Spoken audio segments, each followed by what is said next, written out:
Georgia Ferret Williams was born on September 7, 1995 in Shropshire, England. She was described by everyone as a caring, intelligent, and very polite girl. Georgia lived with her father, Stephen, a police officer, her mother, Lynette, and her older sister, Scarlett. She also had a boyfriend named Matthew. Georgia and her family were very close and loving to each other. She always came home early and never left without letting them know where she was going and who she was with. In addition to being a perfect student at school, she was also a cadet in the Airborne Training Corps and dreamed of one day becoming an Air Force paramedic. She loved playing sports, was described as having a vibrant personality, and was adored by all who knew her. Once she was old enough to work, Georgia took a part-time job at a local gas station and quickly made friends with all her co-workers. Among this group of friends was a boy named Jamie Reynolds, aged 23. He had been Georgia's sister's classmate. Her family were customers of the gas station, so they already knew Jamie and described him as a quiet and polite boy. After some time, Jamie began to take an interest in Georgia, making his feelings more apparent. Georgia told him that she wasn't interested in dating at the moment and that they could continue to be friends. Although Georgia didn't share the same feelings, that didn't stop the girl from spending time with him. She continued to be always polite and friendly to Jamie. As a child, Georgia felt left out by her peers, so she knew that feeling very well. She didn't want to ignore the boy, so being the kind of person that she was always made sure that Jamie was included in conversations by treating him very kindly. Jamie worked full-time at the gas station, and in one of their conversations, Jamie told Georgia that he wasn't very happy with the job and that he had a strong interest in photography and intended to pursue a career in the area. Georgia encouraged him to follow his dream, just like she did with all of her other friends, and she offered to help him in any way she could if he needed it. Jamie asked Georgia if she wouldn't mind posing for some photos, saying he would use the photos in his portfolio. She was very excited and agreed to help him, so Georgia and a few other friends arranged to go to Jamie's parents' house to do the photo shoot. On May 26, 2013, Georgia was having a barbecue at home with her family and didn't feel like going to Jamie's house anymore. But as she had already arranged and Jamie lived a few minutes from her house, she decided to go anyway, thinking that maybe it would be very quick to take the pictures and in a short time she would be back. Georgia then went to her room to get ready, change her clothes, put on her leather jackets, and around 7:30 p.m., she left to find Jamie and her friends, telling her parents that she would be back as soon as the photo shoot was over. Georgia has always been responsible and reliable, so her parents agreed to let her go, not least because Jamie's house was only a 5-minute walk away. About 3 hours passed and Georgia still hadn't returned. Then her mom, Lynette, texted her asking if everything was okay and what time she would be home. Georgia replied by saying that once the session was over, she would be chatting with her friends a little longer and didn't know what time she would be coming home, told them not to worry about her, and ended the message with 3 kissing emojis, as she always used to do. As Georgia has always been very responsible, her parents trusted her and went to sleep. But the next morning around 6 o'clock in the morning, her mother Lynette woke up and went to Georgia's room to check if she was okay, but the girl hadn't arrived yet. Very worried, the young woman's mother decided to send another message asking where she was, and only around 7:30, Georgia replied saying that she had stayed with her friends and lost track of time. That's what she forgot to let her know before, and ended up the message by saying that her battery was low. Georgia also had 2 commitments that day, a music festival and her first driver's license class that her parents were sure she wouldn't miss. Since she didn't show up all day, her parents assumed she had gone straight from her friend's house to her appointments. But another night passed and Georgia didn't return. 2 days passed and no one had seen or spoken to the young girl, which led her parents extremely worried.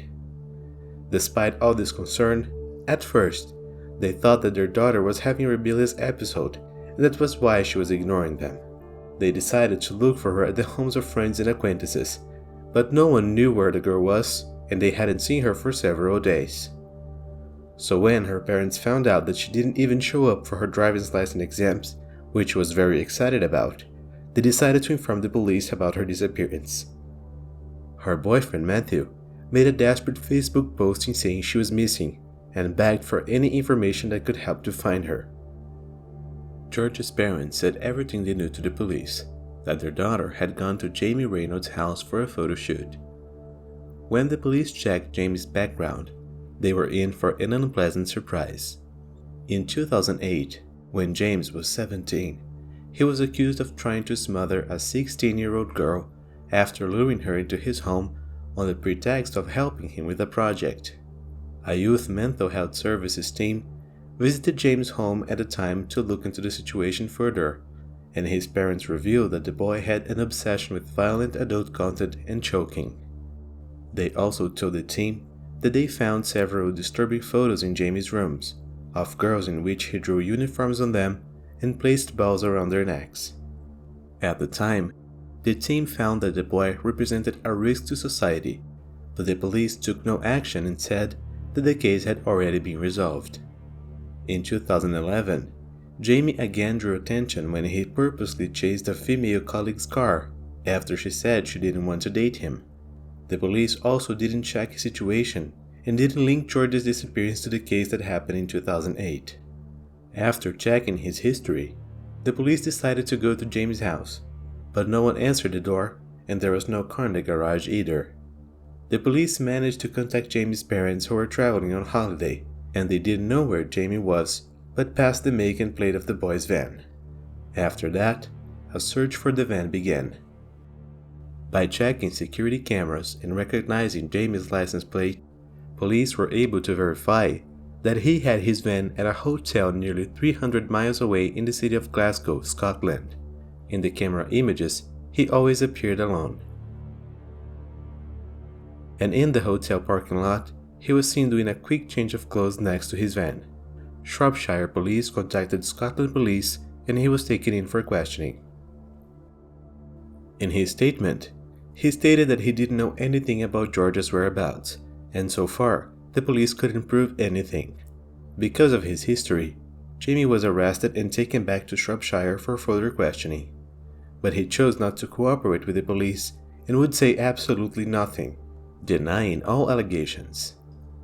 The police returned to Jamie's house, the last known place Georgia was likely to have been.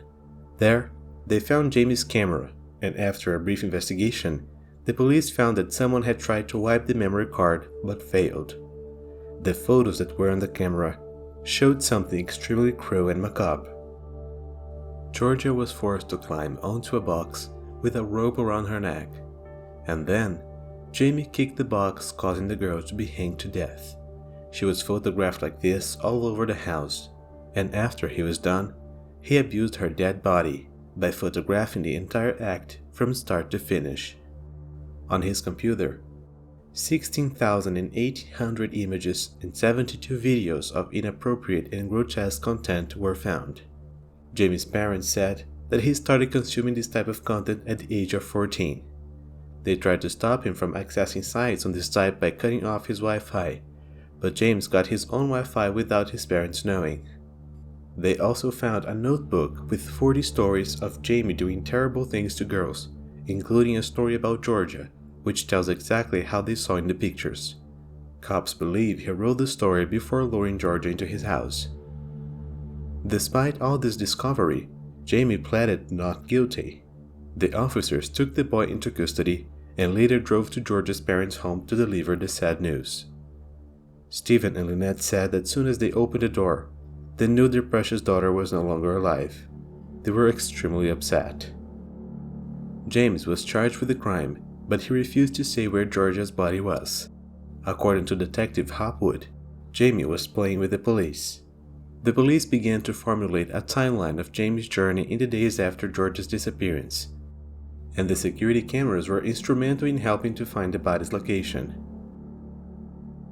The day after the disappearance, Jamie was seen on camera at a gas station filling up his van. At that moment, Georgia was already dead and her body was in the back of the vehicle. Jamie drove to Wrexham, left his van parked with Georgia's body in it, and stopped to watch a movie at the cinema, the same movie he had tried to convince Georgia to watch with him, one of the Fast and Furious sequels that was playing at the theater. After that, they couldn't find any more footage of him, so the police issued an appeal to the public. They asked anyone who saw Jamie's van between 5 p.m. and 10:30 a.m. in Rexvan to get in touch. Several people got in touch. One of these people said he helped Jamie to get his van that got stuck on a road and passed the location of the place where it happened. On May 31st, 5 days after her disappearance, authorities found a female body that after dental analysis was confirmed to be that of Georgia Williams. Stephen, Georgia's father, also helped with the body recognition. She was naked and hidden in a wooded area near Wexham. According to the police report, Georgia was killed between 8 and 9 o'clock that night. Police believe the boy left the town of Glasgow around midnight. Jamie Reynolds was officially charged with murder, but he continued to deny any involvement in the case. On December 2, 2013, Jamie's trial took place. Stephen, Georgia's father, said he saw Jamie before entering the courtroom. He was laughing and joking, as if he had no regrets or empathy for the destruction he had brought on the young woman's family. But before entering the courtroom, his behavior quickly changed from mocking to meek and childlike. On December 19th, to the relief of Georgia's family, Jamie Reynolds pleaded guilty and confessed to the entire crime. He received the severest possible sentence that the laws of Great Britain allowed. The judge said that Jamie was a potential serial killer and a danger to society, and if he got out of prison, he would definitely do it again. Jamie was sentenced to life imprisonment without the possibility of parole, and became the youngest person to receive such a sentence in Britain. In 2014, the boy wanted to review his sentence, but had his request denied. The young woman's parents said the sentence will mean nothing to him, as he will still be able to see and speak to his father and mother, as they will never see Georgia again. An investigation was also carried out into how Jamie's previous attacks on other girls were handled by the police, and 6 West Mercia police officers were cautioned for misconduct. Georgia's parents said that if the police had done their part, their daughter would still be alive. After what happened to Georgia, Steve, who worked as a police officer, decided to quit, as he said he lost confidence in the police. Georgia Williams' memory was honored by the local community. They raised over £2,000 for a memorial bench to be made for her. Her family also started the Georgia Williams Trust, a charity that helps young people pursue their passions and dreams through grants and partnerships, a tribute to Georgia. Well guys, that's it for today. Thanks for watching until the end. Best wishes, and I see you next time.